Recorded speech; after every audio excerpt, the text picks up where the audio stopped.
та бүхэн бол олон нийтэд харилцах албаны ажилчид байгаа. Тэгэхээр нийгмийн санаа бодлыг муу аргаар удирдах болохгүй. Тиймээс тэдний шинжлэх ухааны үүднээс үнэн зөв мэдээллийг аливаа хэтрүүлэггүйгээр өгөх эрхтэй гэсэн энэ шаардлагыг үндсэндээ тавьдаг. За ер нь түрүүний нар манд багш хичээл дээр ерөнхийдөө дурдчих шиг боллоо. Гэхдээ энийг зүгээр тавьчихъя хэлээ. Ер нь олон нийтийн мэдээллийн хэрэгсэл түүгээр дамжуулаад байгууллагуудын олон нийтэд харилцах албад олон түмнийг мэдээлэлээр хангаж байгаа ийм цаг үе байна. За орчин үед мэдээлэлээр хангагдах нь тэр шударгаас хуулийг сахин биелүүлэхэд одоо ач холбогдолтой гэж үздэг. За олон нийтэд харилцах албаны ажилтан сэтгүүлч хоёрын хооронд ямар ялгаа байгаа вэ гэхээр за энэ дараах дөрвөн ялгааг хэлж өгдөг. За ер нь олон нийтэд харилцах алба гэдгийн тухайд одоо тодорхой хэлэхэд ерөнхийдөө олон нийтэд харилцах алба гэдгийг бид нэр ихэнх үедээ одоо бизнесийн юм уу улс төрийн хүрээнд илүү ярьдаг байсан болов сүүлийн үед энийг төрийн байгууллагууд илүүтэй одоо ашиглах ийм нөхцөл байдал үүссэн. Тэгэхээр энд олон нийтэд харилцах гэдгийг юу гэдгийг сэтгүүл зүйтэй аль эсвэл бол маркетингийн одоо ажил үүрэгтэй холбогдох ийм асуудал гардаг. Энэ бол үндсэндээ менежментийн ухаан гэж олон нийтэд харилцах энэ public relation буюу олон нийтэд харилцах ухаан гэж үздэг юм аа. За ер нь зорилтын хувьд аваад үзэх юм бол сэтгүүлч олон түмнийг мэдээлэлээр хангах ийм зорилготой байдаг. Харин олон нийтийн харилцааны ажилтнууд болохоор хүмүүсийг мэдээлэлээр хангахдаа хүмүүсийн зам байдлыг өөрчлөхөд чиглэгдсэн байдаг гэж ингэж үздэг. За олон нийтийн харилцааны ажилтнууд бол сэтгүүл зүйн бичлэгийг ашиглах, дээрэс нь хэвлэл мэдээллийн байгууллагатай харилцах гэсэн хоёр чиглэлийн ажил үүргийг та бүхэн гүйцэтгэдэг байгаа. За 3 дугаар сэтгүүлч бол зөвхөн өөрийн хэвлэл мэдээллийн хэрэгслээр өөрийнхөө сониноор аль эсвэл телевизээр мэдээллийг түгээдэг бол та бүхэн мэдээллийн бүхий хэрэгсэлтэй харилцах ийм шаардлага тулгардаг. За мөн сэтгүүлч зөвхөн өөрийн хэвлэл мэдээллийн хэрэгслийн тэр 12,000 хүнд юу гэдгийг тэр 300,000 хүнд ханддаг бол олон нийтийн харилцааны ажилтнууд нийгмийн зорилтод тодорхой бүлэгт хандж байдгаараа ялгаатай гэж үздэг. За ер нь сэтгүүл зүйг бол стандартчлагдсан үйл ажиллагаа гэж үзэж болно. Ер нь хүмүүсийн ойлголтоор юу гэдгийг сэтгүүлчийн ангийн оюутан эсвэл сэтгүүлч хүн гэхээр тийм чи шүлэгчдгүү чи өгүүлэг оролддоггүй гэдэг ч юм уу эсвэл одоо биднэрт чи сэтгүүл зүйн багш чинь шинжилгээ үйл ажиллагааг хөтөл эсвэл юу гэдгийг баярын үйл ажиллагааны ёслолын үг бичиж өгнө гэдэг иймэрхүү хүсэлтийг тавьдаг. Гэтэл сэтгүүл зүйн уран зохиол яг Монголын сэтгүүл зүйг 1913 оноос хойш уран зохиолчд аваад өдий өргөсөн учраас уран сайхны юм уламжлал хадгалагдаад хүмүүст уран зохиол сэтгүүл зүй хоёр одоо нэг салбар юм а гэдэг баг ийм хэвшмэл ойлголт тогтчихсон байж идэг. Гэтэл энэ хоёр бол шал тусдаа салбар юм. Тэгэхээр сэтгүүл зүй бол юу гэдгийг заавал одоо уран зохиолч шиг тийм суур авиас бэлэг тийм танхаа бэлэг авиасыг шаардахгүйгээр зүгээр суралцж болдог мэрэгжил буюу харьцангуй стандартчлагдсан үйл ажиллагаа гэж ингэж үздэг. Сэтгүүл зүйн буюу одоо уран сайхны бус гэдэг нь тодтогсон. За уран сайхны бус бичлэгийн хэм маяг арга техникийг сурж эзэмших нь энэ салбарт хариалагдах одоо мэрэгжлийн хувьд хамгийн чухал ийм зүйл байна. За ингэхдээ мэдээж та бүхэнд чөлөө төвлөлийн номлол баримтлалууд, ёс зүйн дүрм, сэтгүүл зүйн бичлэгийн тогтсон арга техникүүдийг бас эзэмшихийг хичээх хэрэгтэй юм. За сэтгүүл зүйн мэдээлэлд дараах шаардлагууд тавигддаг. Ерөөсөө сэтгүүл зүйн мэдээлэл ийм л байх хэрэгтэй гэж. Үнэн бодиттой, шуурхай хүртээмжтэй, шин, товч, тодорхой, сонирхолтой байх гэдэг ийм шаардлага тавигддаг. За ерөөсөө сэтгүүл зүй баримт бас дахин баримт буюу ерөөсөө үнэн бодиттой байх гэдэг энэ зарчим дээр л тулгуурлаж явагддаг ийм үйл ажиллагаа юм. Өөрөөр хэлэх юм бол баримтыг гуйлахгүй байх, өөрийн итгэл үнэмшил, үзэл бодлын үүднээс хандах түүнд нөлөөлөхгүй байх тухай гэдэг буюу мэдээлэл цуглуулахдаа альваад субъектив байдлаар хандахгүй байх одоо асуудал чухал. За энэ дээр мэдээлэл баримтаа одоо шалгаж байх 2-оос 3 өөр их сурвалжаар баталгаажуулж олон нийтэд мэдээлэх гэсэн зүйлийг тэр 3 дээр тэмдэглэсэн байна. За энэ бол хамгийн чухал буюу мэрэгжлийн хамгийн наазахын дүрм. Биднээсийн барих ёстой сэтгүүлчдийн эсвэл олон нийтийн магадгүй харилцааны ажилтнуудын барих ёстой хамгийн гол дүрм бол энэ байж байгаа. Мэдээлэл баримтаа шалгаж 2-оос 3 өөр их сурвалжаар баталгаажуулж олон нийтэд мэдээлэх. Манай сэтгүүлчдийн гаргадаг алдаа бол одоо энэ дээр байж идэг. Өөрийн үзэл бодол аль эсвэл бол ганц хүнээс яриа аваад түүнийг шууд хэвлэж орхидог нэг юм сул талыг Жишээлбэл ерөнхий сайдаас яриа авчгаад тэрийг өөр их сурвалжаар баталгаажуулдаггүй, сэтгүүлч бодохдоо ерөнхий сайд хүн бодлоо хэлэхгүй гэж боддог. Гэтэл ерөнхий сайд хүнд ч гэсэн хувийн ашиг сонирхол одоо хувийн үзэл бодол гэдэг зүйл байгаа учраас түүнийг өөр мэдээллээр баталгаажуулах хэрэгтэй гэж, өөр их сурвалжаар баталгаажуулах хэрэгтэй гэж үздэг. За та бүхэн ямар нэгэн ховжийн цуурхлыг бас баримт болохгүй байхыг хичээх хэрэгтэй. За энэ бодиттой байх зарчим гэдэг бол хэвлэл мэдээлэл ба түүний хэрэглэгчдийн хоорондох юм итгэлцлийн хэмжүүр болдгоо гэдгийг байнга санах нь чухал юм аа. За сэтгүүл зүйн мэдээлэл тавигдах дараагийн шаардлага бол шуурхай байх. Тэгэхээр яг сэтгүүл зүйн мэдээлэл бол хайцсангүй тийм богино настай юм. Өнөөдөр үн цэнтэй их чухал гэж байгаа сэдв маргааш юм уу эсвэл хэдхэн хоногийн дараа ингээд хуучраад хоцрогдчихдаг. Тэгэхээр тэр мэдээллийг цаг тухайд нь хүргэх мэдрэмж хурдыг бол сэтгүүлчээс за та бүхнээс одоо энэ шаардах нь бол харцаагүй. За тэгээд юу гэдэг шуурхай байна гэдэг нь бол анхдагч байх гэсэн ийм утгатай. Ямар шинэ байж альва мэдээллийг бусдаас төрүүлж мэдээлж байх хэрэгтэй. За энэ зарчим бол үйлчнэ. За мөн сэтгүүл зүйн мэдээлэл тавигдах 3 дугаар асуудал хүртээмжтэй байх. Хүртээмжтэй байх гэдгийг яг сэтгүүл зүйд 2 утгаараа ойлгодог л доо. Энийг би 1-р утгыг нь тайлбарласан.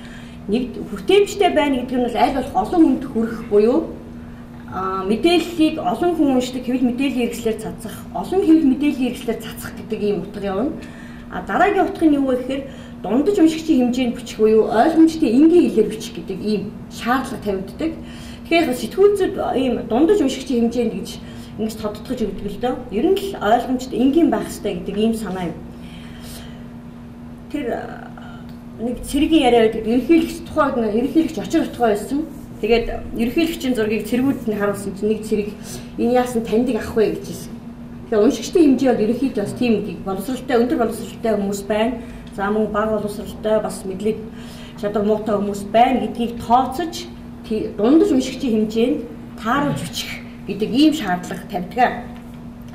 За мөн тухайн яг сэтгүүлчийн хувьд бол сэтгэл зүйн онцлог туршлагыг харгалзсан бичлэгийн өвмөц өнгө аяс яруу дүрслийн хэл найруулгыг бас эзэмшсэн байх шаардлагыг сэтгүүл зүйд ер нь тавьж өгдөг гэдгийг яг нэмэлт дурдж байна. За мэдээлэл бол 3 дугаар шинэ байх дараагийн дугаар шинэ байх хэрэгтэй буюу тухайн цаг үеийг тусгах шаардлагатай. Энэ юу гэсэн үг вэ гэхээр өнөөдөр хүмүүсийн олж мэдгсэн гэж хүсэн хүлээж байгаа зүйл юу вэ? Тэдний яг одоо ярилцаж байгаа тулгамдж байгаа асуудал эсвэл урд өмнө хүлээж авч байгаагүй шинэ баримтсэлт санааг агуулсан байх хэрэгтэй. Сэтгүүл зүйн мэдээлэл бол хэрэв өмнө мэдээлэгдчихсэн, яригдчихсэн тийм мэдээлэл бол шинэ мэдээлэл гэж ойлгогддог. За сэтгүүл зүйн мэдээлэл тавигдах шаардлага бол товч байх ёстой. Яагаад тэгэхээр өнөөдрийн уншигчид бол цаг нартаа уралдаж явдаг болсон. Одоо тун завгүй хүмүүсүүд байгаа. Тэгээд дээрэс нь хэвлэл мэдээллийн хэрэгслүүдийн тоо, мэдээлэл авах боломж, сувгууд нь олширчихсан учраас ер нь урт нуршуу бичвэрийг уншихгүй. За сэтгүүл зүйн сүүлийн үед одоо хамгийн хүчтэй тавьж байгаа шаардлага бол маш товчхон бичих хэрэгтэй гэдэг ийм шаардлагыг тавьж байна. За энэ дээр бид жишээ авсан тий ойрын үед гэдгийг одоо гэдэг ч юм уу гичлэн гэрийн жишээнүүд авлаа. Ер нь сэтгүүл зүйн төрийн хэлсэндээ стандартчлагдсан үйл ажиллагаа буюу тодорхой арга техникийг л эзэмших хэрэгтэй гэдэг тийм шаардлагыг тавьдаг. За сэтгүүл зүйн одоо мэдээлэл дотор байгаа өгүүлбэр 30-аас дээшгүй үгтэй байх хэрэгтэй гэдэг шаардлага байна. За мөн нийтлэл дотор байгаа доголь мөрүүд богино байх хэрэгтэй. Нэг доголь мөр 2-оос 3 өгүүлбэртэй байх нь бол зохистой хэлбэр юм а гэж ингэж үздэг. За сэтгүүл зүйн мэдээлэл тодорхой байх хэрэгтэй. Аливаа зүйлийг тодорхой одоо бичвэрийн утга бол тов тодорхой ил байх хэрэгтэй. Манайхан бид одоо жишээлбэл тийм өгүүлбэр авлаа да шүүхийн шийдвэр миний амьдралыг өөрчилсөн юм гэдэг ийм өгүүлбэрүүд хүмүүс хэлж байдаг. Тэгээ энэ юу вэ гэхээр шүүхийн шийдвэр яг яаж өөрчилсөн? Сайнаар, муугаар, эсвэл хэрхэн одоо үйл ажиллагаа явагдсан гэдэг ч юм уу. Тэгэхээр тодорхой зүйлүүд ер нь та нар одоо санаар ярилцлага энэ төр уншиж байгаа ч юм уу мэдээлэл авж байгаа үед хүмүүс зүгээр нэг хоосон философицсан байдаг. Одоо юу гэдэг шүүхийн үйл ажиллагаа тун ил тод байна. Ил тод байгаа нь тун сайхан юм аа гэдэг. Яг юугаараа сайхан, яаж ил тод байгаа гэдэг ч юм уу. Тэр зүйлүүдийг маш тодорхой хэлж байгаа хэрэгтэй. Ядаж ил юу гэдгийг тээврийн хэрэгсэл гэдэг үгийг одоо тодорхой болгох гэх юм бол эндээ одоо Монгол банкны урд нэгэн тээврийн хэрэгсэл одоо хүний амийг хүн дайраа цугтааж гэдэг үг байх. Тээврийн хэрэгсэл гэдэг нь юу вэ гэхээр тодорхой байна гэхээр за Benz маркийн UBL 2131 дугаартай цагаан өнгийн бенз машин одоо хүнд арай цогтолоо гэдэг ч юм. Тэгшлэнгээр тодорхой хэлж явах хэрэгтэй гэдэг ийм шаардлага тавьдаг.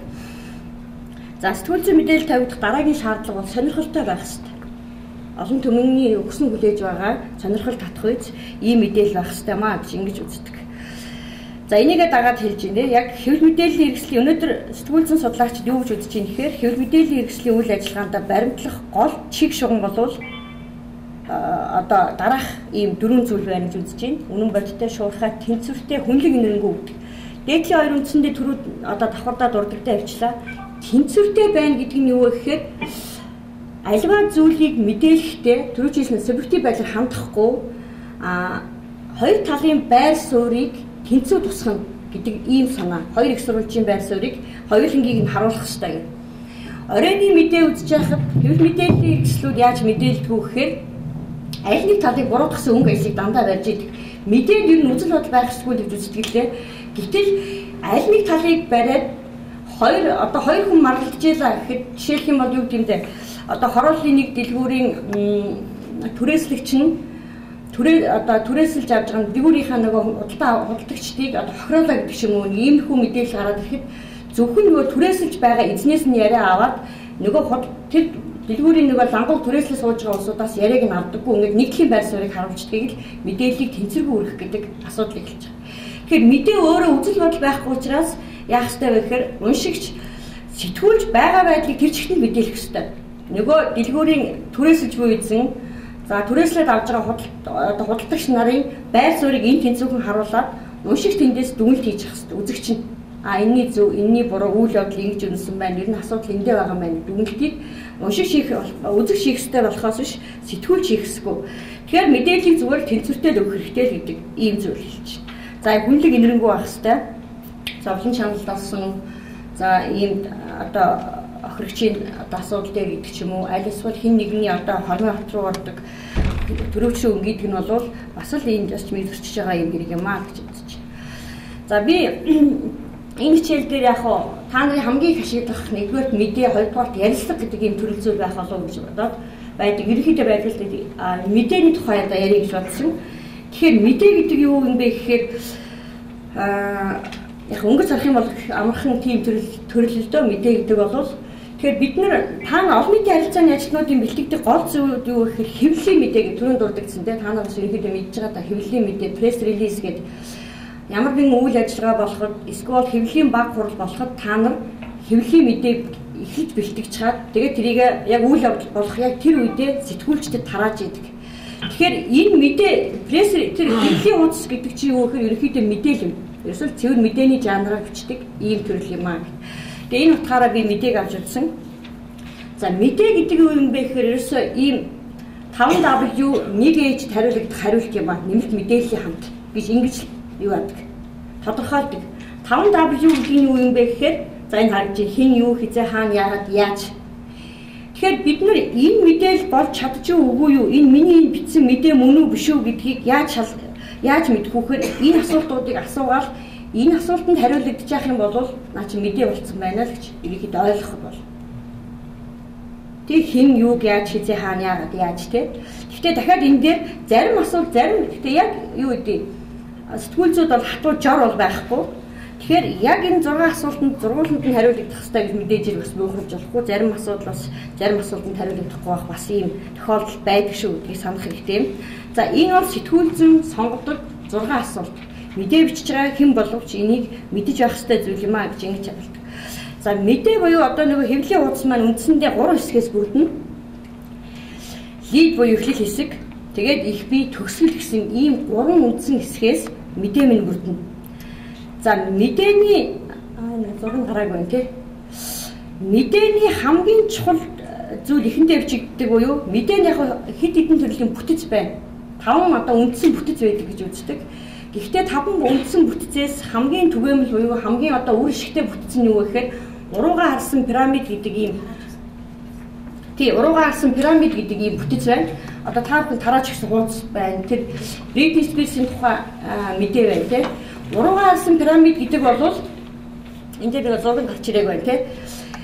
мэдээний эхэндээ хамгийн чухал зүйлийг бичдэг. Өөрөөр хэлэх юм бол мэдээг нөгөө нэг ач холбогдлын стратегийн дагуу байрлуулж бичдэг тэр бүтцийг хэлж байгаа. Хамгийн чухал ач холбогдолтой хэсэг бол эхэн дээрээ явна. Дараагийн 2 дугаар өгүүлбэр тэрний дараагийн ач холбогдолтой хэсэг, 3 дугаар юу гэдгийг мөрөнд гэдэг шиг 3 дугаар өгүүлбэр нь 3 дугаар зэргийн ач холбогдолтой байна гэх шингээр хамгийн доод хэсэгт нь тухайн мэдээнд байгаа хамгийн ач холбогдол багтай хэсэг орно гэдэг ийм бүтэц юм. Энийг урууган харсан пирамид загвар гэж ингэж нэрлэдэг. Өөрөнд гараад ирчтэй. Энэ хамгийн чухал хэсгэн дээрээ хамгийн чухал хэсгэн доороо байдаг. Энэ бүтцээр л ерөөсөө сэтгүүл зүйн бүхэл мэдээллүүд явж идэг. Тэгэхээр та нарын бэлтгэх хэвлэлийн хуудас бол ийм бүтцэд баригдах хэрэгтэй. Ийм бүтцэд баригдах хэрэгтэй. Энэ бол нөгөө онигооны эсрэг бүтц гэж байна. Онигоо чи яах гэдэг нь мэддэхгүй явж байгаа эцэстээ энэ байна гэх хүмүүс сүүлийн өгүүлбэрийг хэлэхээр хүмүүс инээж идэг шүү дээ. Тэгэхээр энэ бол онигооны эсрэг бүтэц. За юу гэдэг киноны эсрэг бүтэц юм. Тэгээ энийг дэлхийн 2 дугаар дайны үед үүссэн бүтэц гэж үздэг. Ягаад үүсчээ гэдэг одоо судлаачдыг тэмдэглэсэн байдаг л да. Ягаад тэгэхээр нөгөө гол зүйлээ ихэнд нь хэлэхгүй бол дайснууд нөгөө холбооны чин шугамыг бөмбөгдчихүүл яах вэ? Бид юу гэдэг германчуудыг бүслээд 7 хоног байлдлаа. Тэнд манай юу 250 цэрэг шархтлаа гэдэг ч юм уу, тий алагдлаа гэдэг ч юм уу. Тэгээ яасан бэ?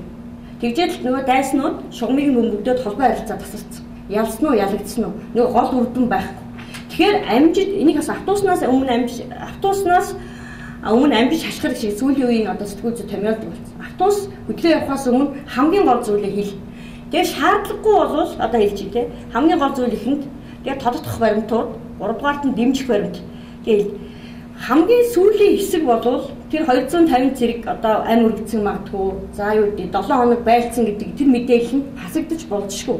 Хасагдсан байхад тэр мэдээний одоо мэдээнд хор охирол учрахгүй, төдийлөн учрахгүй ийм байх боломжтой.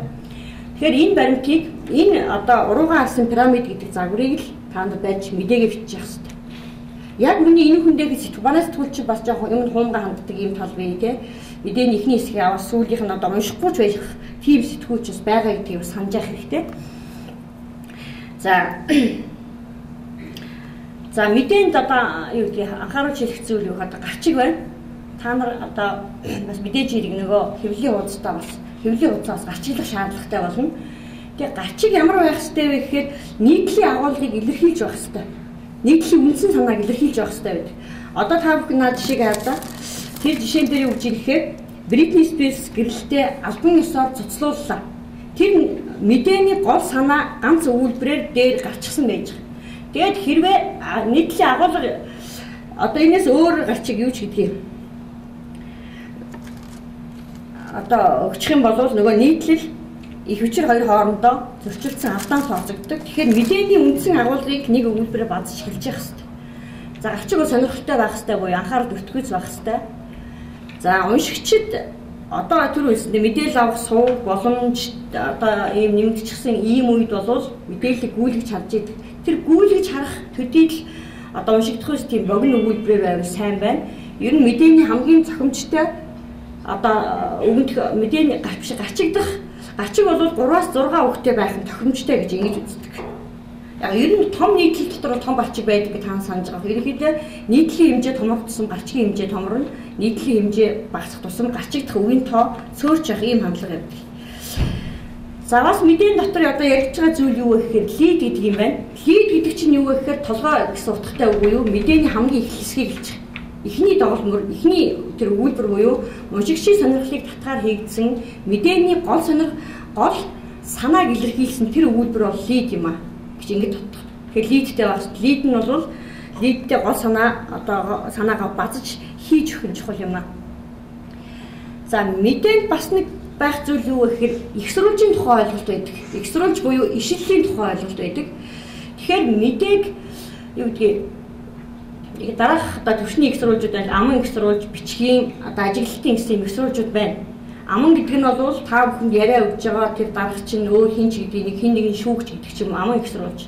Бичгийн их сурвалж гэдэг бол аль нэг сониноос авсан, аль эсвэл нэг ямар нэгэн одоо тогтоолоос хэсэгчилж авсан гэдэг ч юм уу. Тэр бол бичгийн их сурвалж. Ажиглалт гэдэг бол таны өөрийн харсан тэр нэг үйл явдалд оролцсон, ажиглаж харсан тэр зүйл чинь. Тэгээ эндээс бидний яг үгүй ишил хийдэг.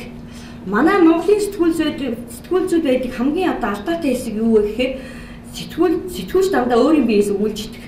Өөрөө тэр үйл явдалд оролцсон юм шиг, өөрөө тэрийг тэр тогтоолыг баталчихсан юм шиг тий, өөрөө тэрийг зохиогоод олчихсан юм шиг хэлж идэг. Гэтэл тэр нь дандаа хэн нэгэн үний яриа, эсвэл бол бичгийг сурвалжаас авсан мэдээлэл байдаг.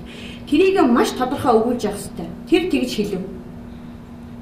Тэгэд юу дээ энэ ингэж өгүүлв. Тэр сониноос авснаас одоо тэр сонин дээр тэгж мэдээлснээр энэ гэж заавал их сурвалжийг тодорхой дурдах хэрэгтэй.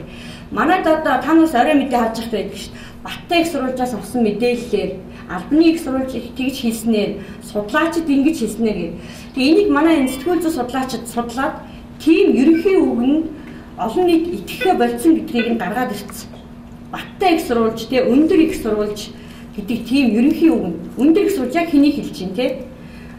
Баттай их сурвалжийг хэнийг хэлж чинь? Судлаачид гэж хэнийг хэлж. Дандаа худлаа хэлдэг манай сэтгүүлч чинь. Манай одоо мэрэгжилтнүүдийн үзэж байгаа, судлаачдын үзэж байгаа. Хин ч биш тэр нь зөв өөрийнх нь бодол байж идэг.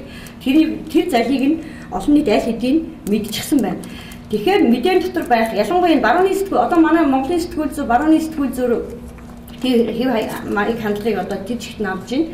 Тэгээ барууны сэтгүүл зүйн тэр мэдээллийг одоо хэрхэн хүргэж байгаа байдлыг нь аваад үзэх юм бол ерөөсөө ишлэл дээр л явдаг. Яг мэдээ бол зүгээр цэвэр ишлэл дээр л явдаг. За хэлний хариулга ямар байх ёстой вэ гэхээр тийм хэлний хариулга ямар байх ёстой гэхээр үеийн эзэн шууд тусгах гэсэн ийм өгүүлбэр бол ийм л бүтцтэй байх ёстой гэж үздэг. За утгыг бол өрхөгдүүлэхгүй тодорхой хэлж явах ёстой. За уйлглах буюу ийм одоо юу гэдэг хүмүүсийн нүд аль хэдийн ингээд одоо сонссоор байгаа уйлг болчихсон энэ үгнүүдийг та одоо баг хэрэглэхийг хичээх хэрэгтэй. Наадмын маргааш намар борооны дараах мөг сэтгүүлж болгон хүн болгон одоо ашиглаж байдаг энэ хэллэгээс бас татгалзах хэрэгтэй юм. За мөн сэтгүүлзүүд байдаг. За ярилцлагаас ихсээс тодтогч хэлье гэж байна. Амьд яриа үг хэллэг гэдэг. Бид нар ингээ ярилцлага өгөхдөө эсвэл мэдээллийг бичихтэй хитрхийн нэг тийм одоо цөөн үгэн дотор эргэлдэж нэг формунд баригдчихийдэг. Тэгээ жишээлх юм бол сүүсүүн бүтээгдэхүүн гэдэг. Яг нь тэр хэвлэл мэдээллийг л хамаагүй ярьж болтгүй гэдэг нэг тийм ойлголт байдаг. Яг хамаагүй ноцтой фактуудыг учир замбраагүй юмаа мэдхгүй тэгж хэлж болохгүй гэдэг санаа болохоос биш хэл яриа чи өөр амьд байх хэвээр. Жишээлх юм бол сүүсүүн бүтээгдэхүүн гэдэг үг юу хэлж байгаа юм бэ гэхээр нөгөө айраг цагаан эдээ тараг юу ч гэдэг юм те тэрийг хэлж чинь. Гэтэл тэрийг чинь намар одоо айраг юу гэдэг айраг цагаан элбэгтэй сайхан байдаг шүү гэж хэлхийн оронд намар цагт сүүсүүн бүтээгдэхүүн элбэгшдэгэ гэдэг ч юм уу. Тэгэхээр нөгөө амьд яриа маань сүүсүүн бүтээгдэхүүн гэж ороод ирэхээр хитрхийн нөгөө формонд ороод сонирхолгүй болол ингэ явчихдаг. Мал аж ахуйн тоног төхөөрөмж гэдгийг юу гэж хэлж байгаа гэхээр нөгөө имэйл хазаар ногт гэдэг ч юм уу тэрийг хэлж байгаа. Тэгэхээр шууд хэлж явах хэрэгтэй болохоос сэтгүүлзүүд хамаагүй ярьдгүй гэдэг тэр ойлголтыг ер нь толгооноос авч хаях хэрэгтэй гэж. Сэтгүүлзүүд тодорхой хэдэн үгэнд эргэлддэг гэдэг тэр бодлыг толгооноос ер нь авч явах хэрэгтэй. За мэдээг хэрхэн бичих вэ гэхээр ямагт үр дүнгээс эхэл буюу хамгийн гол зүйлийг дээрээ хэл.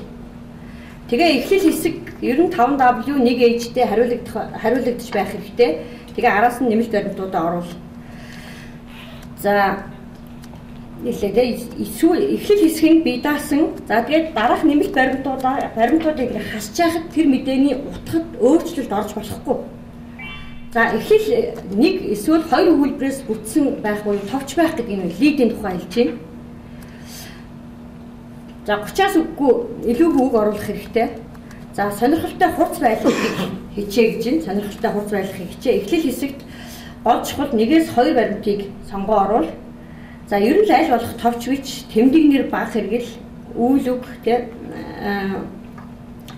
одоо их ашиглаж явах хэрэгтэй гэдэг ийм зөвлөгөө өгч байна. За богино үг сонгох хэрэгтэй, идэвхтэй үйл үгийг өргөн хэрэглэж байх хэрэгтэй юм. За асуултаар эсвэл шууд ишлэл товчилсон үгээр эхэлж болохгүй мэдээг. За мөн хичнээн ач холбогдолтой байж гисэн шууд он сараар эхлэх нь бол тохиромжгүй гэж үздэг. Тэгээд мэдээ бол баримт юм, мэдээнд хизээж үзэл бодол оруулж болохгүй гэдгийг сайн санах хэрэгтэй. Мэдээнээс бусад жанруудаар бол үзэл бодол байж болдог. Мэдээ бол хизээж үзэл бодол оруулдаггүй юм байна. За ингээд бид мэдээгээ биччихнэ. Одоо мэдээгээ одоо дараах хэлбэрээр бэлтгэх хэрэгтэй. Хэвлэлийн мэдээ буюу пресс релиз гэдгийг дараах хэлбэрээр бэлтгэх хэрэгтэй. Ер нь хэмжээ 1-2 нүур байна. Хангалттай энэ бол хангалттай хэмжээ. За мөр хооронд давхар зай авсан гэдэг нь нөгөө сэтгүүлчдэд оруулах хийх боломж, засвар оруулах хийх боломжийг өгөх гэсэн үг. За мөн захын зайг өргөн буюу дор хаяж 2.5 см авах хэрэгтэй. Ягаад гэвэл тэнд уншихад хялбар байх хэвээр тэмдэглэгээ хийх боломжийг сэтгүүлчдэд олгох ийм санаатай юм. Цаасныхаа зөвхөн нэг талд хэвэд 10 өргөө хэвлэн гэж байдаггүй. Хэрвээ хоёр нүур дамжих юм бол үргэлжлэл бие идэр гэдэг ч юм уу заавал тодтох хэрэгтэй юм. За мэдээнийхээ доотолд холбоо хүний нэр, факс, утасны дугаар, мэйл хаягаа зайлшгүй бичих хэрэгтэй. Тэгээд энийг хэвлэлийн хурал үйл ажиллагаанаас өмнө бичээд бэлтгэсэн бай. Тэгээд яг үйл ажиллагаа болох тэр шинэ үедээ сэтгүүлчдэд тараах хэрэгтэй юм. Яг манай хэвлэлийн мэдээ буюу олон нийтийн харилцаа хатны мэдээ, PR мэдээ, сэтгүүлчийн мэдээлэл хоёр хоорондоо холилдчихсан байдаг. Энийг яг татвар зааг хийх юм бол уг нь яг сонгогдох шаардлага нь юу вэ гэхээр тийм тэмдэглэгээ тавьж явах хэрэгтэй гэж үздэг нэг. Хоёрдугаар гэх юм бол ер нь пресс релизийг тийм байгууллагын алтан бланктэй нийтэлж байх хэрэгтэй гэж үздэг. Манайд бол энийг түрүүн хэрэглэдэг л дээ. За мэдээний тухайд нэг юм хэлэх. За ярилцлага өгөхдөө бид нар яг ярилцлага хийх авах бай гэдэг зааж ирсэн болохоос өгөхгүй гэдэгтэй бид төлөвлөсөн ачаал хөдлөв. За ярилцлагыг та бүхэн хэрхэн ярилцлага өгөх вэ гэдэг. Тэгэхээр шүүхийн үйл ажиллагаа нээлттэй байх хэрэгтэй. Та нар хэвлэлээс таны ойлгох ёстой зүйл юу гэхээр хэвлэл мэдээллийн хэрэгслээ сэтгүүлчдээс ер нь тийм айж болгоомжлох тийм шаардлагаас огтбайхгүй. Ер нь хүмүүс нэг тийм камерын өмнө орохоор ингээд сандраад тэгээд нөгөө хамаагүй мэлчих үедээ бие барьсан байдал хүсэгддэг тийм. Тэгээд ялангуяа миний ажиллаж байгаагаар бол энэ шүүх цагдаа прокурорын хэвлэл мэдээллийн хэрэгслээс аягүй болгоомжлдог шүү дээ. Та нар чи яагаад тэгэхээр тийм хийх улсууд байхгүй бид их анзаардаг шүү. Тэрийг юм аяг сайн мэддэг хүмүүс. Тийм учраас хэвлэл мэдээллийн хэрэгсээ манай сэтгүүлчдэд алдагддаг байна. Өөрөөр хэлбэл хүний хэлснийг хэлсэн зүйлийг нь хэлээгүй зүйлийг хэлсэн болгоор бичдэг ч юм уу. За сэтгүүлчдийн ур чадварын төвшин бий бас тийж таатай өндрөөр үлж чадахгүй. Тэгэхээр бас нэг талдаа бас болгоомжлож яхаас бол бас аргагүй нэг юм байд үүсч байна. Гэхдээ ер нь бол хэвлэл мэдээллийн хэрэгсэл гэдэг бол тийм аимшигтэй хүн айхах зүйл бол биш юм.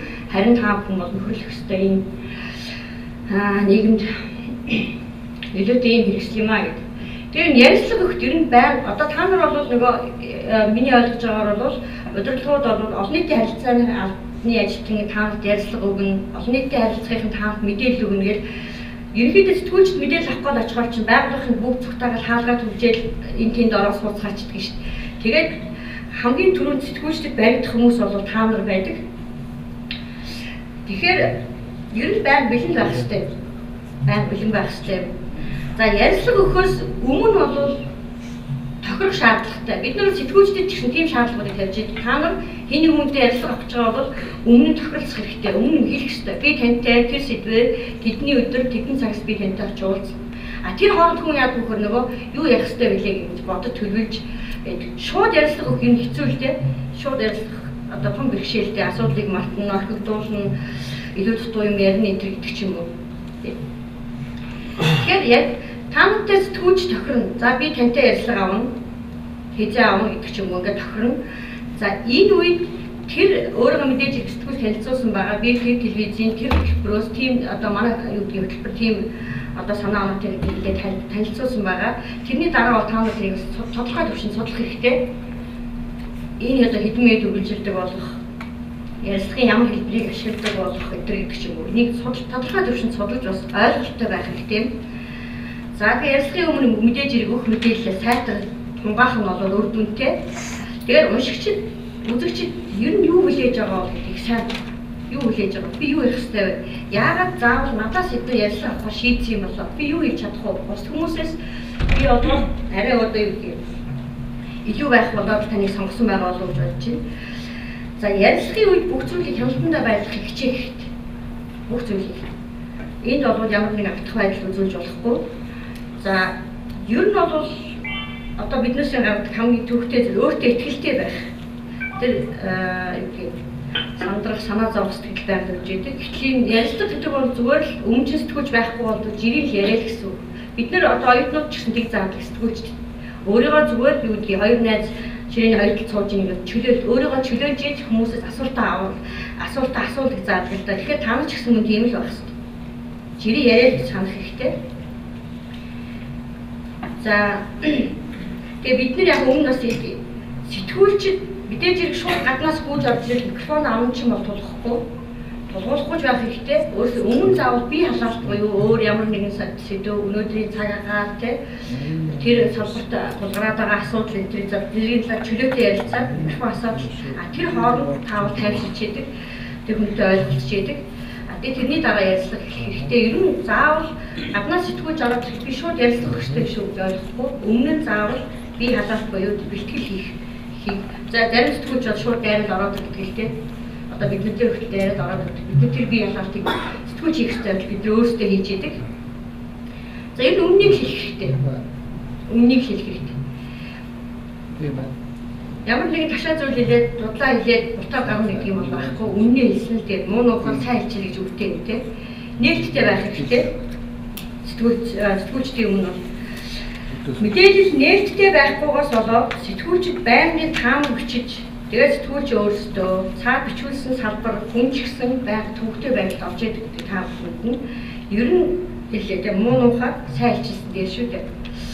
За энэ хариуцлагатай байх хэрэгтэй. Яагаад тэгэхээр сэтгүүлч яг заримдаа тийм гэдэг таны хэлсэн үгийг ашиглахгүй гэж одоо хэлж чад ашиглаж яадаг юм тохиолдож чаддаг. Тэгэхээр юу бодох хэрэгтэй вэ гэхээр миний хэлсэн үг болгон ашиглагдсан шүү гэдгийг дотор хатуу сонгох.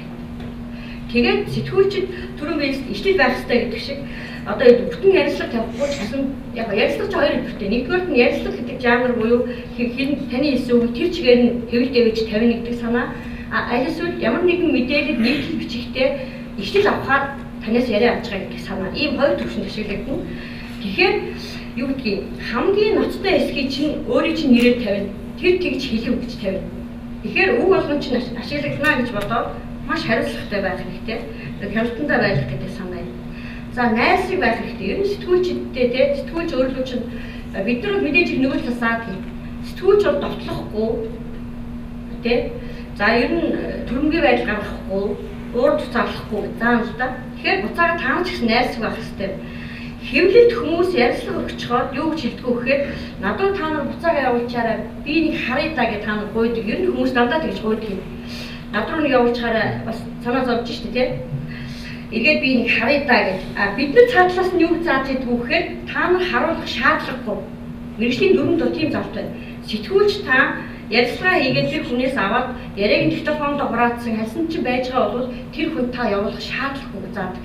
Тэгэхдээ бид нар одоо энэ би юу гэж хэлэхээр тэр нөгөө найрсаг байх сэтгүүлчтэй эв зүгээ олно. Эсвэл одоо хөл мэдээллийн байгууллагуудын сэтгүүлч нь одоо юу шүүх цагдаа гэмт тэр юу чиг мэрэгсэн одоо төрөлжсөн байж байгаа шүү дээ. Тэгээ байнга харилцаж байгаа учраас одоо сэтгүүлчтэй илүү найрсаг байж чадах юм бол та ярилцлага эргэж хямрах те бас засварлах нэмэлт өөрчлөлт оруулах тийм бас боломж бүрдээ шүү гэдэг улмаас энэ зүйлийг хийж байна.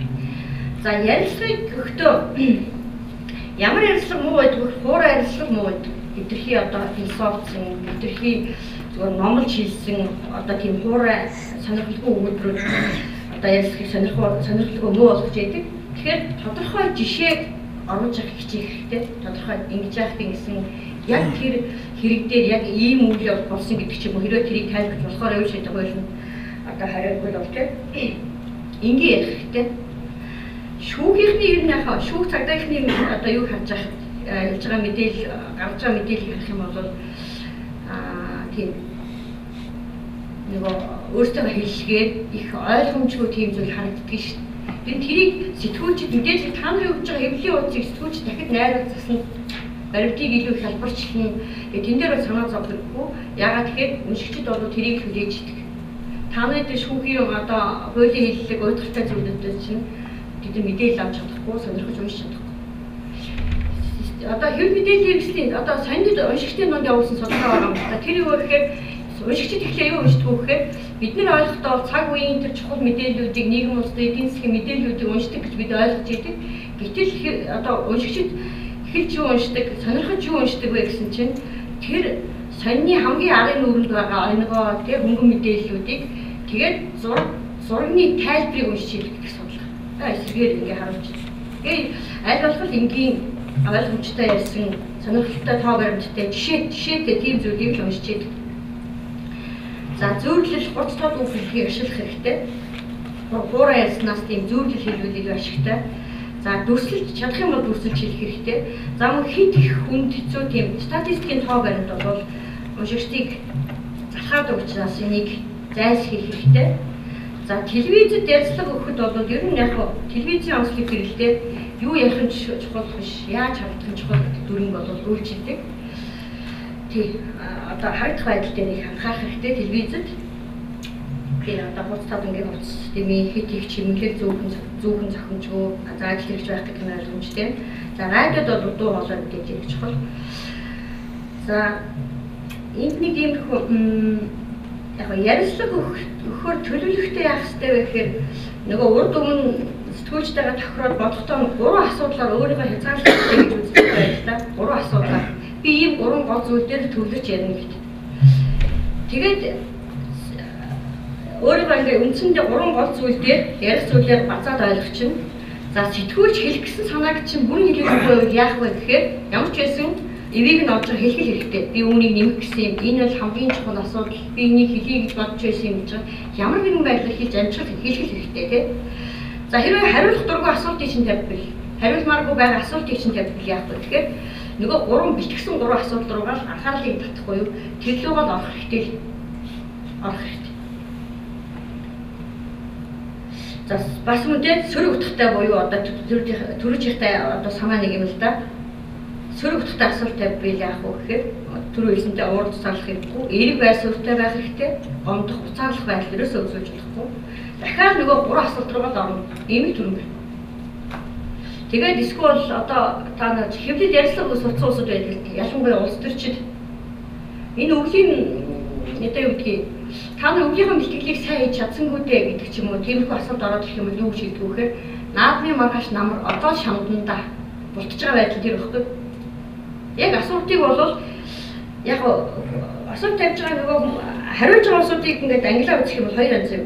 Нэгдүг нь бол нөгөө ярилцлага үед бутас болсон улсууд, хоёр дахь нь толгойдоо юу гэж боддог вэ? Сэтгүүлчийн асуултанд яг онж хариулах хэрэгтэй. Яг асуултанд нь хариулах хэрэгтэй гэдэг юм бодол үүд. Гэтэл бас таамаг бас бултах ярилцлага өгж байгаа улсууд бол тэр хоёрдугаар одоо шаардлага бол тийм заавал онж хариулах хэрэгтэй бас биш юм. Бас биш юм тий. За яриа тасраад сэтгүүлч бас нэг юм түр хугацаанд завсрал аваад суудаг чимээгүй. Яах нь угаасаа бид тэрийг заадаг. За та нар тий асуудлаа хэлэхгүй байвал бас пауз авах гэж. Энэ дээр бол яах вэ гэдгийг шаардж байгаа шүү. Тэгэхээр өөрийгөө бол түрүүж дугаараад өгөөш болгож өгөх шаардлагагүй. Та бол энэ бол чимээгүй суусан дээ. Сэтгүүлчийн эрхтэй ажиллахаас та зөв чимээгүй суусан дээ. Пауз авах. Янзыг чи үзэж байгаа гэж ойлгох хэрэгтэй. Асуудлыг чи илүү гаргаж ирэх гэж байгаа гэж ойлгох хэрэгтэй юм. За хариултыг мэдэхгүй байвал яах вэ? Асуусан асуултыг хариултыг мэдэхгүй. Юм асуулт мэдэхгүй байвал яах вэ? Үннээ л хэлэх юм. Үннээ л. Тэгээд хэрвээ одоо юу гэдгийг үнэхээр шаардлагатай гэж үзчихвэл хариулах хэрэгтэй гэж үзчихвэл одоо дараа би энэ тухай мэдээд хэлье гэж сэтгүүлчд хэлэх хэрэгтэй. Гэхдээ удлаа хийж болохгүй. Хэлье гэж хэлсэн бол дараа нь өөрөө мэдээд сэтгүүлч рүү юу гэдэг мэйл өгдөг ч юм уу ирж уцаар хийж мэддэг ч юм уу удлаа хийж болохгүй. За тэгээ яг сэтгүүлчүүд суралцж байгаа хүнд өөрийгөө хөгжүүлэх олон арга байна. Хамгийн энэ дээр хамгийн одоо нэгдүгээр нь бол хамгийн сонгодог арга. Мэдээ яаж бичсэн вэ? Ярилцлага яаж өгөх вэ гэвэл олон ярилцлага унш, олон мэдээ унш. Би тэр саяхан нэг ярилцлага уншиж байхад дуу киноны арга гардаг да. Дуу оруулсан Мигом гэдэг. Тэр Мигомтай ярилцлага хийсэн байлээ нэг сэтгүүл. Тэгээ тэр Мигом хэлжил би одоо кино зохиол бичиж байгаа. Тэр хүн кино зохиол оруулсан биш кино дуу оруулж байгаа. Би 50000 дунд кино дуу оруулсан. Тэндээс би кино зохиол яаж бичдэг вэ гэдгийг суулсан. Тэгээ энэ үгээр жишээ тийм 50000 кино дуу оруулахдаа кино зохиолын бүтэц ямар байдаг хэрхэн бичигддэг гэдгийг адаас болчихсон. Тэр хамгийн сайн арга бол тэр тогтмол хэвлэл телевизийн тэр мэдээ ярилцлагыг сайн үзэж сонсох хэрэгтэй юм. Шингээд сайн харах хэрэгтэй юм. За бичиж үзэх хэрэгтэй. Сэтгэн бодох чадвараа дэвшүүлэх, мөн талбарын мэдлэгтэй байх. За төрөлх болон гадаад эдлийн мэдлэгийг ахиулах шаардлагатай юм. Энэ тогтоох тэр чадварыг хөгжүүлэх үйл явдал чухал. Гэхдээ одоо яруу найраг шинжлэх чиглэлч байдаг юм. Яг энэ дараагийн заалтуудад үзнээр яг сэтгүүлчээр илүү тийм үнцгийн нарийн мэргэшиг хүсэж байгаа тийм хүмүүст зориулсан зөвлөгөө юм аа. За тэгээ та бүхний ажилд баярлалаа.